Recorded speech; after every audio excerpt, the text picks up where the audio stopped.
This webinar is for those who are new to government contracting and want to know a little bit more. It's designed for established businesses that are looking to diversify their markets and expand their capabilities. Welcome to the Florida Procurement Technical Assistance Centers, doing business with state and local government agencies. The goal of this webinar is simple. It's to provide you a firm foundation of information and to prepare you for your first meeting with your local PTAC, so that first meeting is productive for you and ultimately leads to your growth and success in government contracting. So a little bit about the program. The Procurement Technical Assistance Center program, or PTAC, was authorized by Congress in 1985 in an effort to expand the number of businesses that are capable of participating in the government marketplace. It's administered by the Department of Defense Defense Logistics Agency, or DLA. The program provides matching funds through cooperative agreements with state and local governments and nonprofit organizations as well. Here in Florida, we provide government contracting assistance across the entire state, and nationwide there's over 300 PTAC centers that provide coverage across all 50 states and many U.S. territories as well.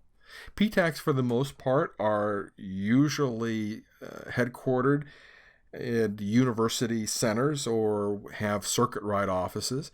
And the point is that there's usually a PTAC specialist near you. So the PTAC program provides federal, state, and local government contracting assistance in three basic ways. Through educational services, such as this webinar that you're viewing, information services to include contract and technical research, and consulting services where you can sit down one-on-one with a government contracting specialist and discuss the specifics of your business. The services encompass understanding of contract laws and policies, registrations to include the System for Award Management, mentor-protege programs, cybersecurity clause compliance, and assistance with preferred small business certifications, to name a few. The presentation today is going to follow our Florida 6-step gateway process to government contracts. And it starts off by evaluating the government contracting market to see if it's even viable for your business. And if it is, where do you start? Once you've done that sort of examination, the next step is to look at establishing a good plan from getting you from where you are to your next customer. We'll look at some mandatory registrations that every government contractor must do in order to be eligible to receive a government contract. We'll look at some good preparation techniques to optimize your chances of success. We'll look at pursuing, which most people think of as solicitations, right? And it's providing proposals. And we'll look at what's entailed in that to ultimately receive that award of a contract or achieving a favorable result. So let's start off with some good techniques for evaluating the state and local market for your business. Now, this is more typically referred to as a SLED market, state, local, and educational institutions. And oftentimes when people think of government contracting, they actually think of the federal government. However, this is often overlooked in the local markets, which oftentimes is where a lot of companies that are just getting their start in government contracting start in their own backyard, and that's with their state and local agencies. And just to draw a comparison, the federal agencies number around 400. SLED markets, 150,000 agencies across the United States. Just here in Florida alone, we have over 3,500 agencies, bureaus, departments, and offices. So in comparison, the SLED market is much larger in its potential customer base. In spending, the same holds true, that in the federal arena, generally about $500 billion in federal spending. In the SLED market, $2.5 trillion in contract spending each year. So it is a sizable market cumulatively. Now, the similarities between the federal and state contracting is that they're both governed by a lot of regulations and acquisition laws. And that's just the reality of doing business in the government market sector. We'll be exploring some of the details of that as well. But again, many contractors, many small business contractors find their best chances of success, and their first contract is often with a local agency. So where do you start? Where's the best place to start? Well, we recommend starting at the end, looking at the end game, looking at the customer that you want to do business with. And of course, that just begs the question of, well, who's buying what I sell? Excellent question. A good question to address with your PTAC specialist, but you have a tool and resource right in front of you that can help you find those answers. And that's the internet. And by starting off with your search engine, such as Google, Bing, Yahoo, or whatever you use, and a little common sense of who's buying what I sell. So, for example, if you sell law enforcement products, then you may want to look at law enforcement agencies. If you sell healthcare related products, you may want to look at state nursing facilities or perhaps even the VA. So start by opening up your search engine and typing in how to do business with, and then of course fill in the blank with whatever agency you think may or may not be buying what you offer. So for example, if I was interested in doing business with, say, the University of North Florida, I may want to type in how to do business with UNF.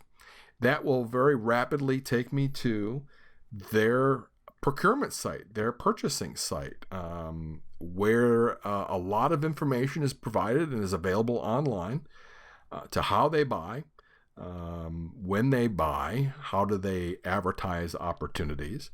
And that is going to be your first beginning steps of exploring your next customer. If this phrase doesn't work for you, you may want to look at, this has also worked well for me,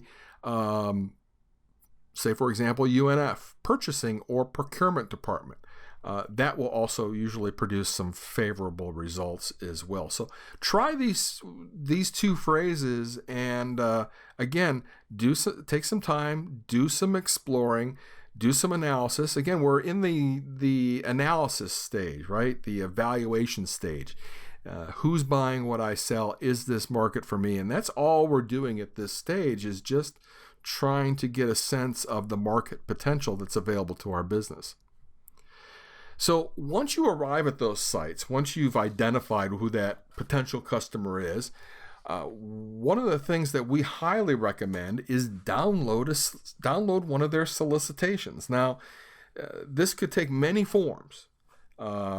It could be an invitation to bid, a request for quote or qualifications, or RFQ, an RFP, which is a request for proposal, or an ITN, an invitation to negotiate. But whatever the acronym, whatever it's called, take a look at their solicitations. And what you're looking for here is a solicitation that is familiar to your business, right? Is somewhat related to what you do. So if you provide, say, facilities maintenance, you certainly don't want to be looking at an IT opportunity, but if you could keep it within the janitorial, construction realm, that kind of basic idea, it's going to be related close enough to what you do, because again, we're just in the evaluation stage, and we want to take a look at those solicitations to get a sense of what are we going to have to do to bid on work and submit an offer to ultimately win that contract. Now, again, we're just in the evaluation stage, a very early stage of this journey, and so don't get discouraged if the first solicitation you download is 500 pages. Keep looking, because many times more complex or larger contracts, the solicitations are very large.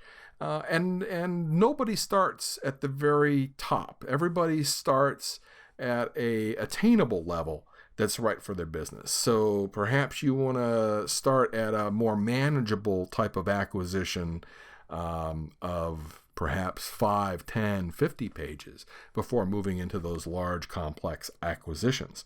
So you start off there and then you work your way up. But the point of this is that it's always a good idea to look before you leap. So before going through the entire process and going through all the registrations and all the mandatory requirements, we want to make sure that we're doing that in a smart, focused, and organized way so that we're not wasting our time. And then again, we are connecting where we are to where we want to be in the most efficient way possible. So take a look at a few solicitations. They're going to be overwhelming at first. There's going to be definitely information overload. But the point of this is that, again, in preparation for your meeting with your PTAC specialist, that you're bringing things to the table, you're putting things on the desk that are tangible discussions of, okay, how does this work? What do these things mean? Is this viable to my business? And if it's not, we can help you find those opportunities that are more realistic for you. But the development of questions through the review of a solicitation is really going to invigorate that conversation and really going to give some traction underneath you towards moving forward. Okay, a reality of this business, as I had mentioned earlier, and that's the mandatory requirement to have an understanding of government acquisition regulations. And that is just, again, a reality of doing business with any government agency. They could be regulations, statutes, codes, depending on what sector of government you're pursuing work in, and they're all going to be different. If you're pursuing a state contract, then you will definitely be in a state of Florida contract.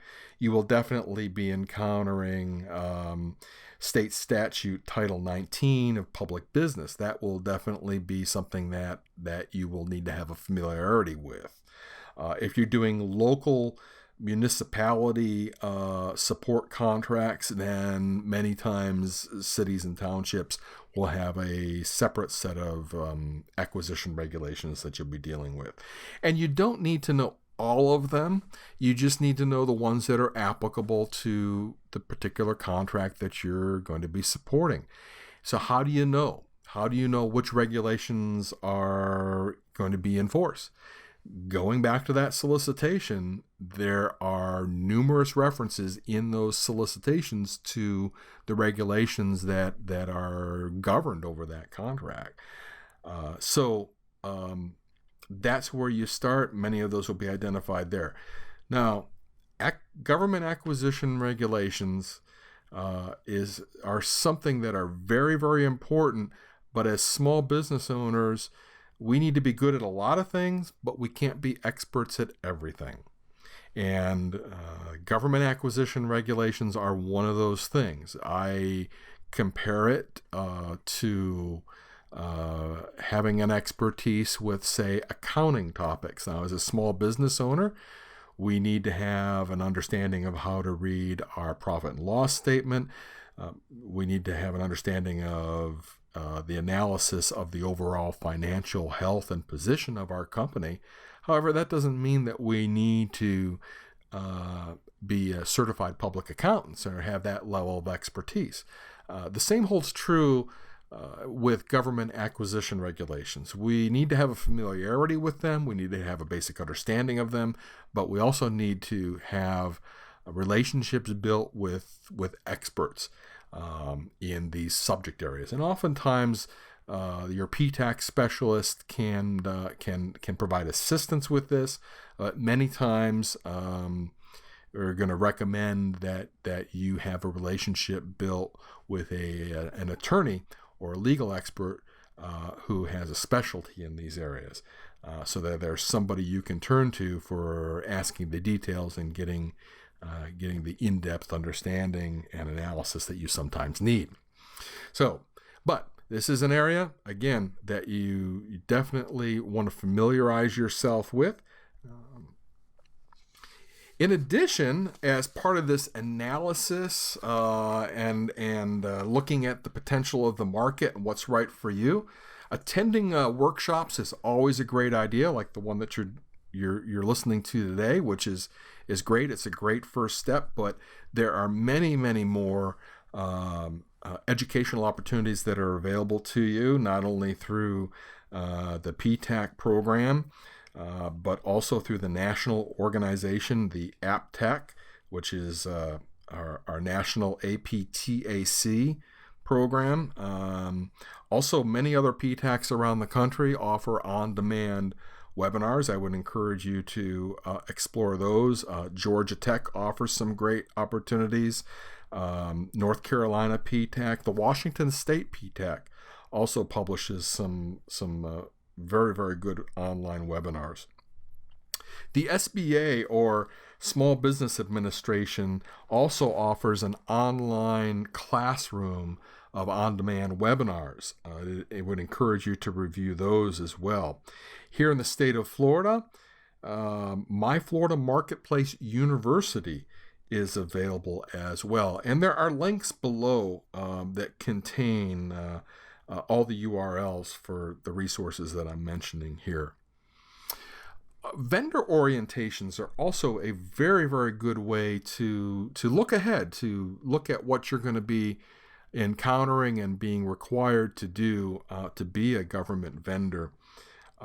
So many government agencies offer vendor orientations. So this is usually done on a monthly or quarterly basis, where the agency will essentially have an open house and invite businesses in who are interested in doing business with them. They'll publish this information on their website, and usually it's anywhere from an hour to half a day orientation. Well, they'll discuss what's coming up for the agency, how to do business with them, various contracts that they have, and what they're looking for in terms of the various products and services. Again, good way to get your feet wet, to get a sense of what's involved in government contracting at the state and local level. Connecting with a good business advisor is always an excellent idea. And hopefully that would be with your PTAC specialist, but there are a number of other great resources out there for advisory relationships, to include SCORE, the SBDC, the Women's Business Centers, and VBOC are also great resources for that. Many times, small businesses that are going for their first contract will find the advisors with prime contractors or other vendors that are already operating at a government site. So that's also a good thing to be on the lookout. So the point to all this section, this slide and the entire section, is cumulatively to round out your knowledge and your point of view on the state and local market, and where you should start centering your efforts and energy towards targeting those opportunities. All right, so let's move forward and say, okay, we've evaluated the market. We've said that, yes, this is something that I'm interested in looking at further. Let's go ahead and develop a plan from where I am now to building that business with my next customer. So I'm not going to get into the any of the specifics or mechanics about building a marketing plan. There's plenty of information about how to do a marketing plan. If you're looking for information and resources for that, I would encourage you to connect with SCORE. They have a number of great templates and resources available through their website. and they have a number of counselors who have expertise in the mechanics of developing a marketing plan. But what I want to talk about more is maybe some potential content that you can capture in your marketing plan for doing work with state and local agencies. So some of the things to consider in developing this is to have an understanding of discretionary, informal, and formal purchasing level activity. So what I mean by that is that the government buys in basically in different size structures of the contract or spending amounts. So discretionary purchases are usually credit card purchases, and it's very streamlined. It's less paperwork. It's more rapid. And the purchase threshold, usually on your discretionary purchases, or sometimes called P-card purchases, those range anywhere between the top threshold on that $2,500 up to $10,000, depending on the agency. So state agencies, city agencies, they have different thresholds depending on what agency you're dealing with. In the state of Florida, the discretionary high level is $2,500. So those are credit card purchases. The informal purchases, or those mid-level purchases, are between $2,500 to $35,000. And it is what the name implies. It's less formal. It's a little bit more streamlined. Usually there are multiple offers that are requested and received from the government agency, so you still are in a competitive environment. However, the paperwork and the preparation, the size of the solicitations, again, is a little bit more streamlined on informal quotes. And again, state of Florida between $2,500 up to $35,000 for that.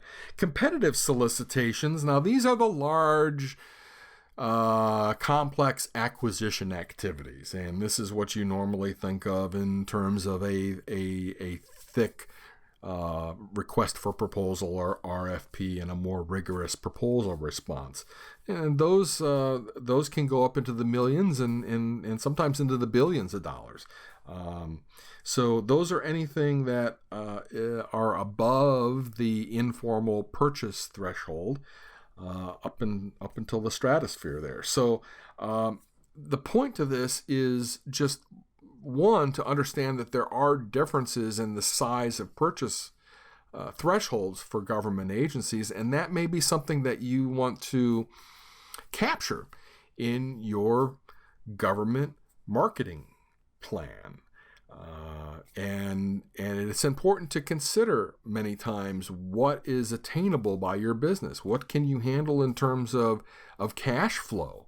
And sometimes starting at that discretionary level or the informal purchase level is the best place to start. It's attainable, it's doable, it's a more rapid acquisition activity. It doesn't mean that you have to stay at that level forever and ever. However, it is a good place to get your foothold and get your start. And there's going to be different scenarios for different businesses depending on what your circumstances are. Identifying your market is also something that you may want to consider in your marketing plan. So what sector of government? State, local, educational, institutions, public utilities, prime contractors? What sector are you interested in focusing on? Perhaps location is something that should be considered. Do you want to stay in the state of Florida? Do you want to stay in a regional area within the state of Florida? Or are you interested in a broader reach? Again, every business is going to have a different set of circumstances, capabilities, and constraints. For some businesses, it's difficult to operate and service a customer that is 2 time zones away. Other businesses need to stay closer to their home office. So whatever those capabilities and constraints are, it's important to consider that in your marketing plan. And then, of course, requirements. What does the contract require, and what are your capabilities? And so these are just a few ideas, but the point is to be thinking about really identifying what is a viable market to your business and then focusing on it. And again, going back to just the size of the SLED market, it's so large. There are so many potential customers. To try to pursue everything is really ineffective. So the importance of focusing in on those customers that are viable to you, it really targets your energies and your efforts in who you're going to be pursuing work with. So piggybacking is also something that you may want to consider as part of your marketing plan. And the idea of piggybacking is that it permits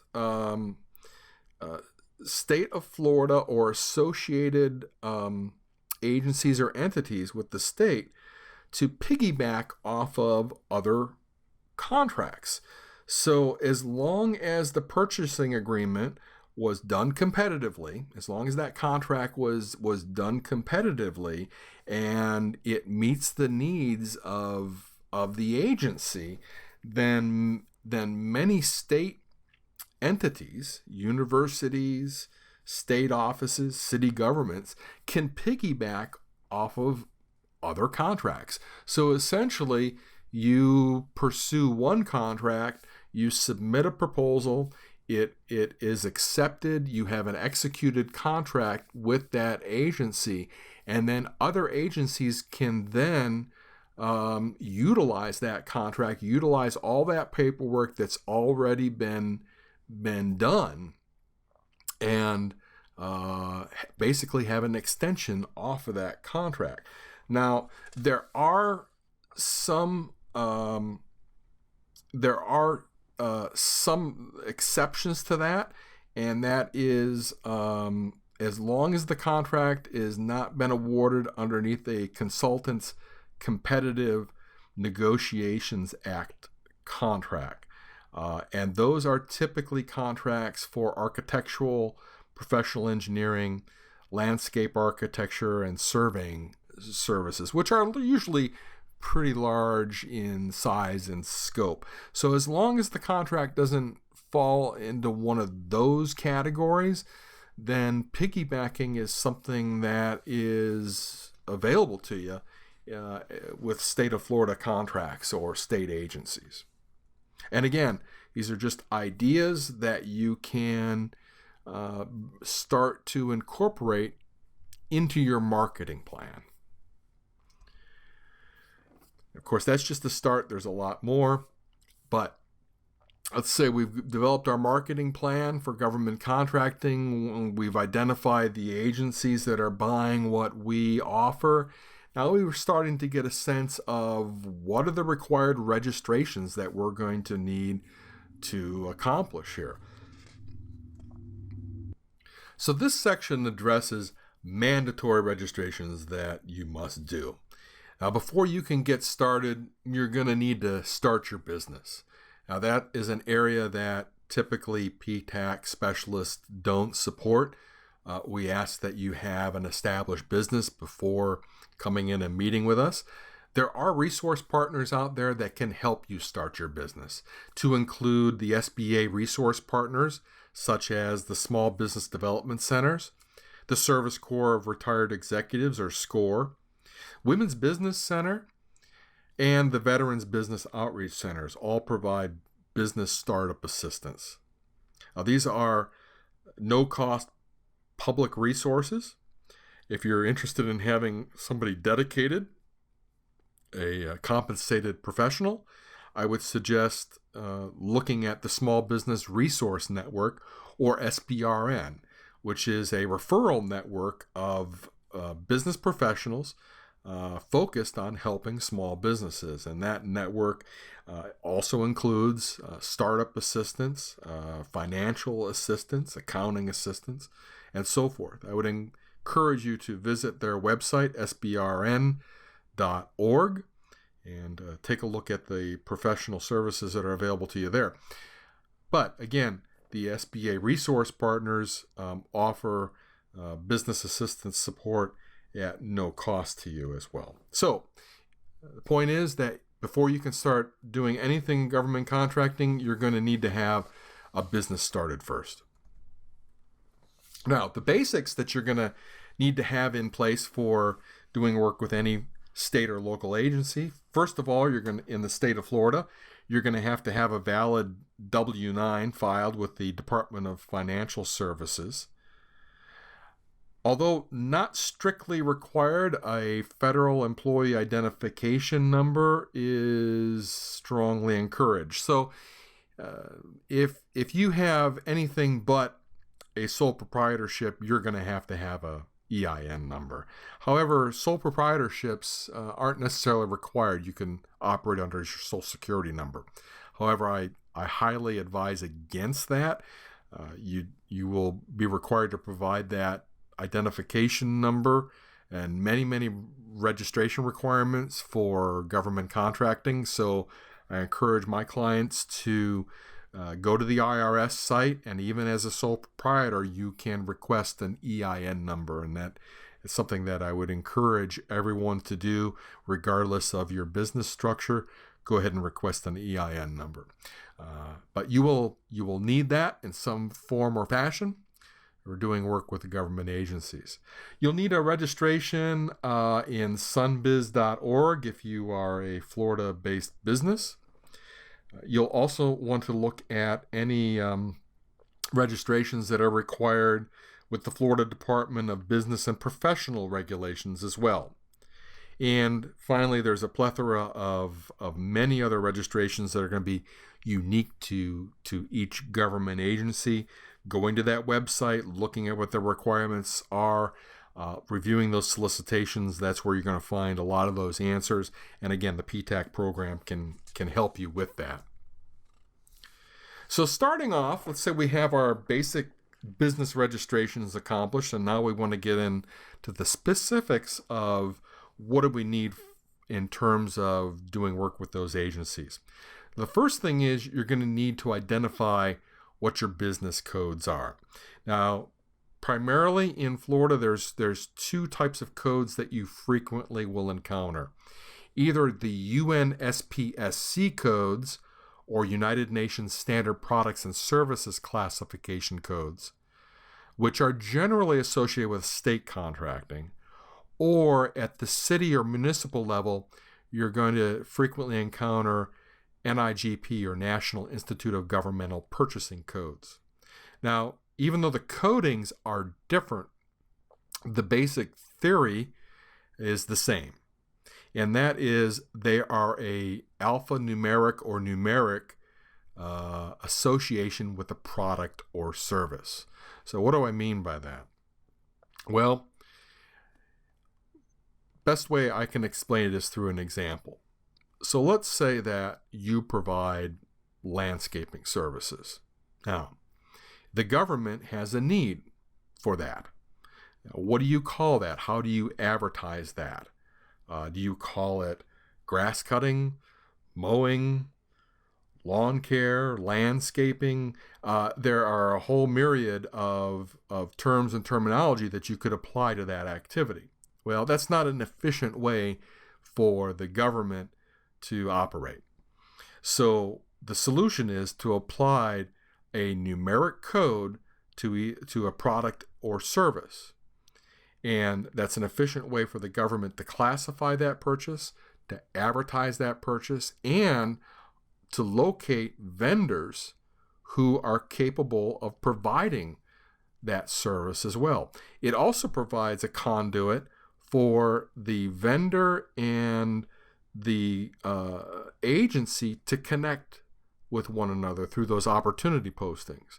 So it's much easier to look up a number than it is to put in a whole bunch of terminology and synonyms to a product or service. So that's all it is it's a numeric association with a product or service. So very important to understand that concept, because that's something that you're going to continuously use and reuse over and over and over as you explore this market, as you identify opportunities, and as you build relationships with customers. Many times the first thing they will ask you is, what is your business code? And that's the language that the government operates under. Another registration, so this is going to lead you, once you have those codes identified for your business, this is going to lead you to some of your primary registrations with government contracting. Now, a typical registration that's often required is a Dun & Bradstreet DUNS Registration. Links to all these URLs as well below. Again, it's a free registration, usually takes about 20 minutes to complete it, and usually will have your DUNS number issued to you within a day or two. When you first visit this page, it will ask you to put in your company name and location information. You may very well already have a DUNS number that has been established for your company. So look that up first and see if you already have one available to you. Once you have your DUNS number in hand, then you can proceed forward with some of the specific registrations for doing business with various agencies. Now, the one that I'm going to take as an example here is creating your registration with the state of Florida, and that's through My Florida Marketplace, or MFMP, the eProcurement system. And the specific registration that's required there is going to be the Vendor Information Portal, or oftentimes referred to as VIP site. Once you're at that site and completing the registration, it will ask you for your federal employer identification number. It will ask you for your DUNS number. It will ask you for your UNSPSC codes, right? Those are those business codes that I had mentioned just a few minutes ago. So it's going to ask you for all that information during that registration process. It's not a complex process. It's fairly straightforward. It will also ask you for a W-9 as part of that registration. If you need assistance completing that registration, please connect with your local PTAC specialist. We can help you in completing that registration, and doing it correctly is an important point to stress there. Many other local entity registrations. I've just been referring to Florida. And again, to emphasize the importance of really being targeted about what you do here, this just mushrooms into more and more and more as you start looking at, well, if you want to do work beyond the state of Florida, you want to expand out into other states, there's going to be other registrations that are going to be required of you in each of the 50 states. There are literally tens of thousands of state and local and educational institutions that are available out there for you to pursue work with. Again, the importance of, are they buying what I provide? Do they have a need for it? And is it a viable client to me? And being focused about which registrations you're completing and leading you to that first government customer. We don't want to spend all day long completing registrations. We want to be operating contracts is the ultimate goal here. So the efficient way of getting there is the best way of getting there. The SLED markets are enormous, so that focus is very, very important. All right, so we've taken a look at the markets. We've said, yes, this is something we want to do. We've got a good plan of action put together. We've got our registrations accomplished. What are some things that we can do to really prepare ourselves for success? Well, one of the first things we can do is look at having a set of marketing tools that are focused on our state and local government markets. Now, government buyers see themselves as different, and they are different. Their purchasing activity is different. The acquisition process is very rigorous, more rigorous than a commercial buying activity. And so there should be a different approach to how you market to them and how you communicate to them. You're going to want to have a business card that is specific to the government contracting market. And what I like to have on the back of my business card is I like to have my business codes. Again, that's the language of the government contracting professional. Are those UNSPSC codes? If there's any small business certifications that I may have, I want to have those identified on my marketing information.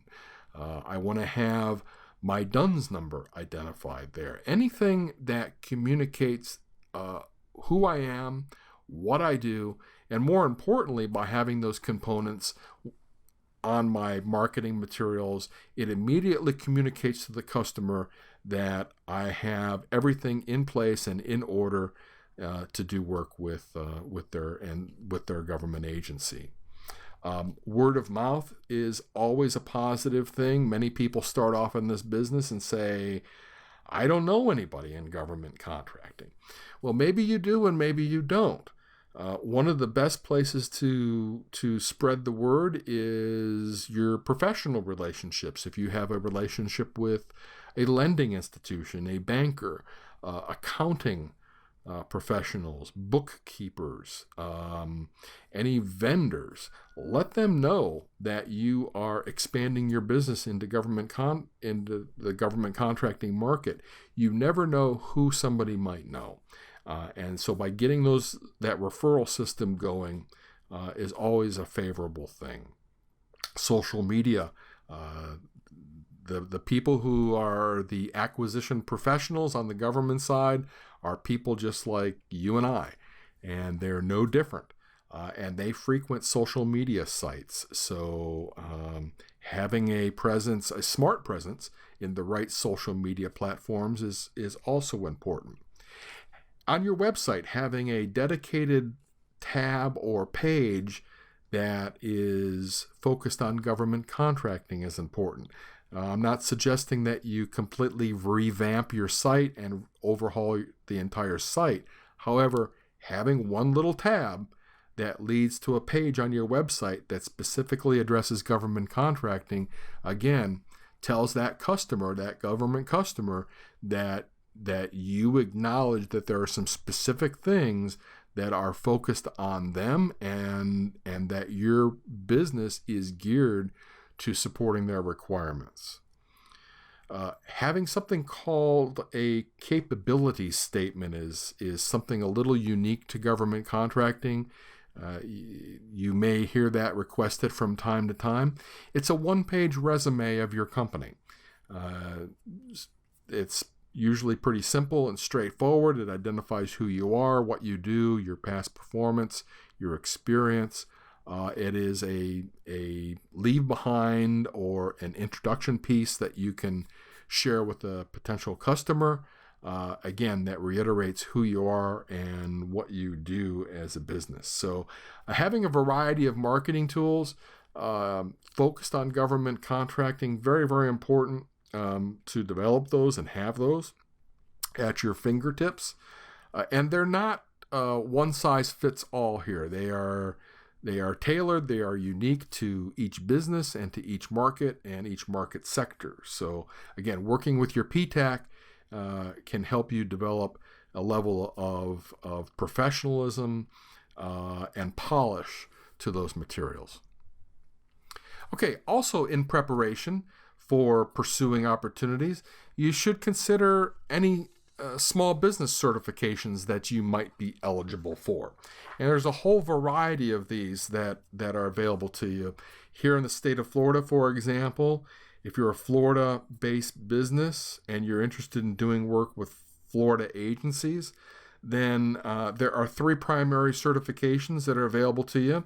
There are the minority-owned small business enterprise, or MBE, woman-owned business enterprise, or WBE, veteran-owned business enterprise, or VBE, are the three that are available for state agencies. And then it goes on and on. If you're interested in doing work for city agencies, for example, the city of Jacksonville, Florida, offers something called a Jacksonville Small and Emerging Business Certification, or JSEB, and that is a certification that's preferred by city agencies. If you're interested in doing work with a Department of Transportation related agency, such as a bus company or an airport or a port activity, then, or of course a highway contract, then a Department of Transportation Disadvantaged Business Enterprise, or DBE certification may be of interest to you. And then it even gets sometimes into even more granular certifications, with even individual agencies will sometimes have certifications available.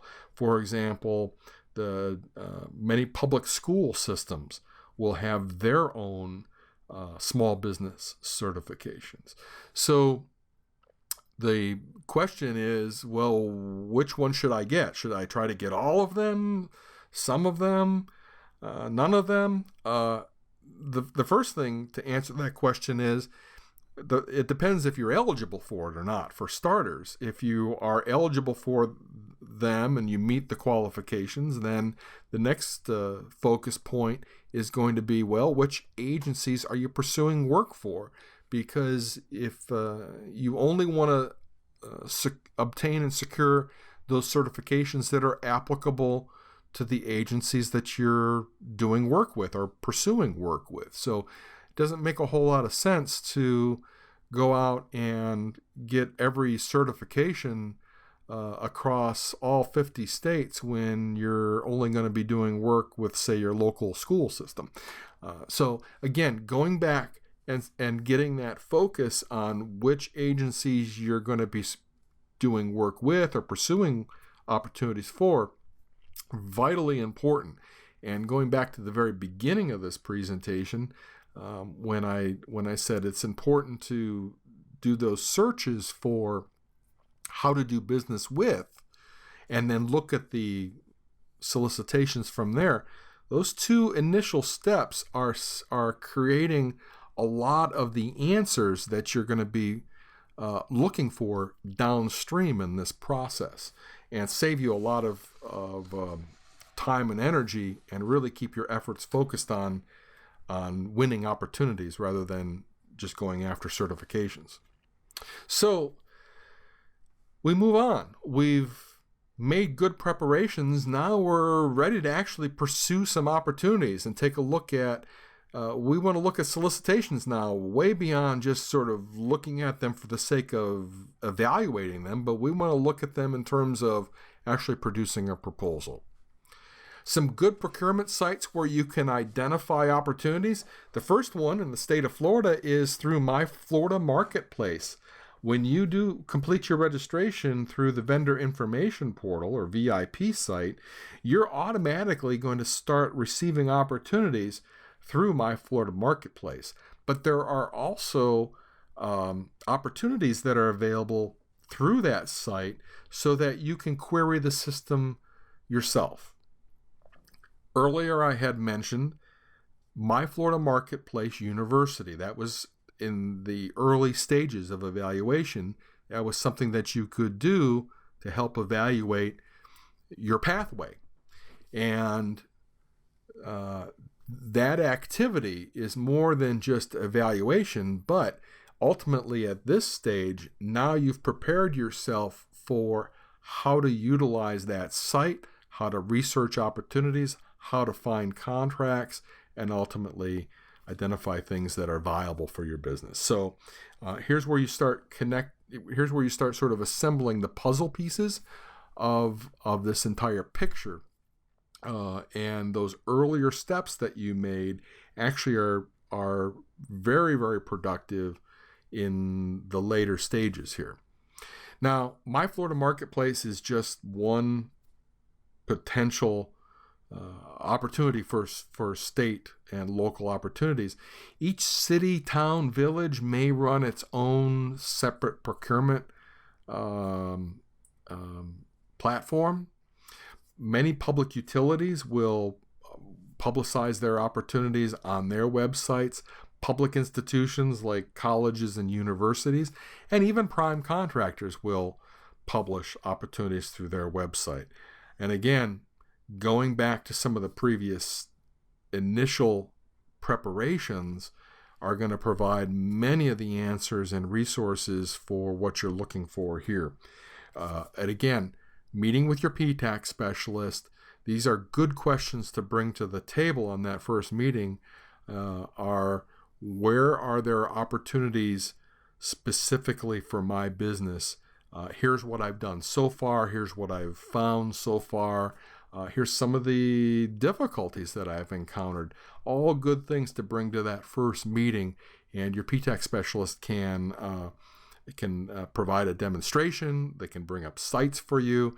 They can walk you through the mechanics and the strategy of the process as well.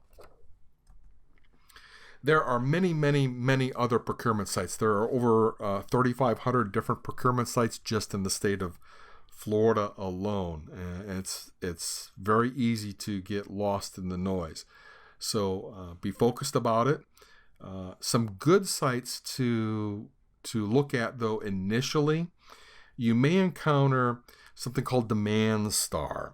And that is actually a public-private partnership service.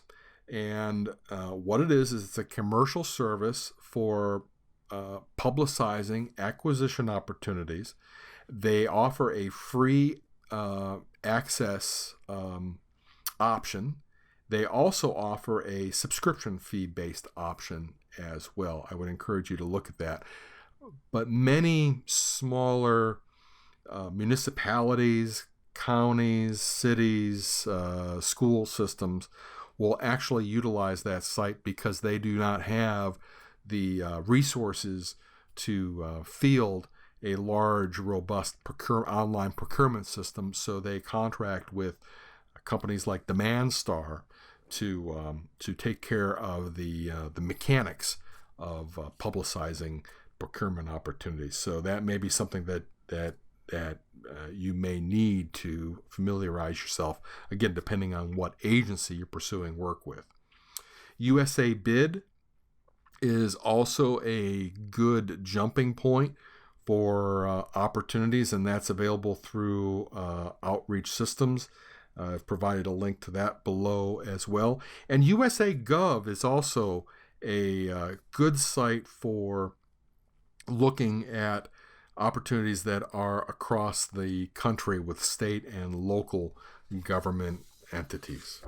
So now that we've identified opportunities, we've downloaded a few solicitations, we're focused in on what acquisitions we are competitively viable on, we're going to have to submit an offer. That is a reality of doing business with any government agency. So again, this is a little bit of a repeat from the earlier slide, but now we're actually in the mode of submitting an offer. Now, you're going to encounter typically one of four types of solicitations, and that could be an invitation to bid, which is usually a firm fixed price, low price type of structured acquisition. Usually it's associated with construction activities, but that is an invitation to bid. An RFQ, or request for quote, sometimes it's called a request for qualifications. That's at your mid-level purchase. If you remember from the earlier part of the presentation where there's a mid-level purchase, that's usually an RFQ. RFP, or request for proposal, or invitation to negotiate, or ITN, those are your large, more complex acquisition activities. So you are going to encounter one of these four as you submit your offers. Again, this is an area where your PTAC specialist can help walk you through the bid and proposal process. They can help review your offer and critique it for you and check for issues like compliance and things of that nature. So good people to know, good people to have on your side and utilize as a resource. So when you're bidding, you want to make sure that, one, you're meeting all pass-fail requirements. So what I mean by that is in most solicitations, there are certain things like past performance requirements, or they may require resumes of key personnel, or there may be certain insurance or bonding requirements or registrations that are required. You want to make sure that as you're looking at that solicitation, you are checking all those boxes and that your offer is compliant with all minimum pass-fail requirements. That's an area that you definitely need to be fully compliant in all your responses. Then from there, it's always a good idea when you review your proposal, I say to check the 3 C's, and that is making sure that, one, your offer is compliant with all solicitation requirements, that it's clear, it's easy to read, it's easy to understand. And then finally, is it compelling? Are you giving that evaluator reason to select you and award the contract? So always a good idea to review every solicitation and your offer against that solicitation in terms of, is it compliant, is it clear, and is it compelling? Okay, so we have gone through almost all of our steps. We are at the final stage of, we have submitted our offer, we have been awarded our contract, and now we have achieved success. What's next? Well, earlier, I had emphasized the importance of understanding government acquisition regulations. When you're supporting your contract, it doesn't stop at the bid and proposal process. It continues all the way through contract operations. So you want to make sure, again, that you're complying with all applicable regulations, statutes, and codes, again, that are referenced in that solicitation. The solicitation will eventually become the contract. The contract is what you sign and what you're obligated to fulfill. So having an understanding of what is being required of you is critically important here. And again, to echo what I had said earlier, not necessarily a hard requirement that you have a legal in-depth understanding. Of course, you can if you want, and the more understanding you have, the better. However, you should have, as a business owner, a functional understanding of how to operate that contract, how to fulfill every requirement within the rules and regulations. And when you get into the specifics of sometimes many gray areas in the regulations, that's where you want to turn to your experts and have that team around you of expert resources who you can turn to for asking those questions. So I think the understanding again here is to have a grasp of them, but more importantly, to understand when you need to ask questions, right? And when to recognize I'm at the limitations of my understanding on this subject, I need to turn to an expert. Reporting requirements, also very important in every government contract. Usually that's going to encompass things like record keeping, timekeeping, payroll records. Cybersecurity reporting is becoming increasingly important on government contracts. Every contract is going to be different with what the reporting requirements are. Again, going back to that solicitation, looking at that contract, that is going to provide the guidance on what reporting requirements you are obligated to fulfill. So review that carefully. And it goes on and on with more contract performance requirements. So every contract is different. Contracts are like fingerprints. No two are the same. And so even within one agency, even very, very similar contracts will have things that are different.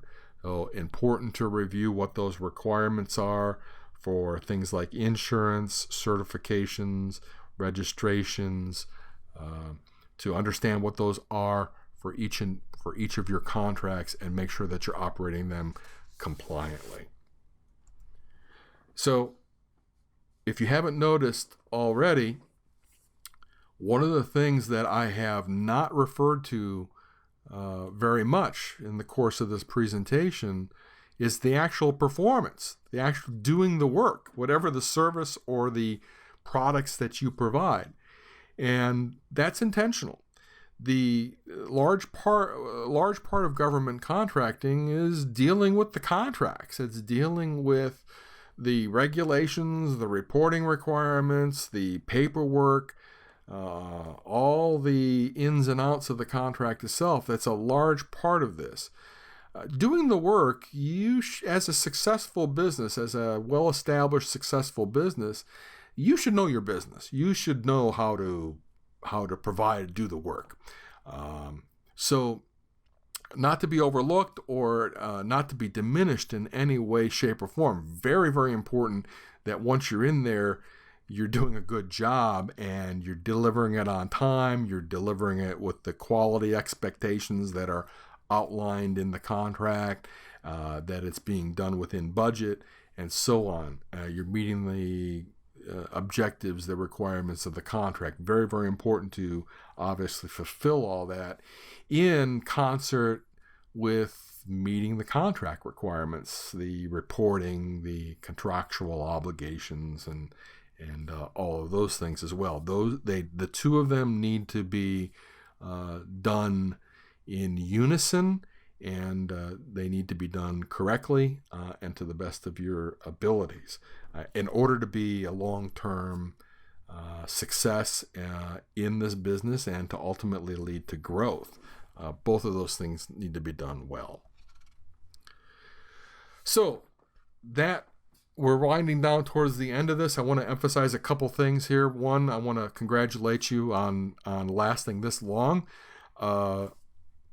The other thing is that I want to also emphasize that there was nothing that was addressed during the course of this presentation today that the Florida Procurement Technical Assistance Center cannot help you with. Everything, every topic, every strategy, every technical subject are areas that we can help you with in the pursuit of state and local government contracts. So whether you're a prime contractor or a subcontractor, whether you're a large business or small business, if you're interested in doing work with the government, I would encourage you to reach out and connect with your local PTAC. The PTACs can be found at this website address, www.fptac.org. That's the state site. Some things that you can do to prepare for your first meeting with your PTAC specialist. Would definitely encourage you to identify an agency that is potentially buying what you provide. So doing that search of how to do business with, and then fill in the blank. Download a solicitation from that agency. Take a look at it. It's going to be overwhelming. It's going to be, if you've never looked at one, it's going to be very foreign to you at first, but that's okay. Take a look. Download one. Bring that to the table. Bring your questions. Is the number one thing that you can do for preparing with your first meeting for your PTAC specialist. Bring those questions to the table and prepare for it. Go through the steps in this webinar. Review them again. You may want to fast forward through some of these sections. Take a look at the links below. But do a little bit of homework. before you go in and visit. It will make that first meeting productive for you. It will make it focused for you, and it will provide you some traction for moving forward. Please visit us online, again, at fptac.org. This Procurement Technical Assistance Center, or PTAC, is funded in part through a cooperative agreement with the Defense Logistics Agency. I thank you for your time. Have a wonderful day.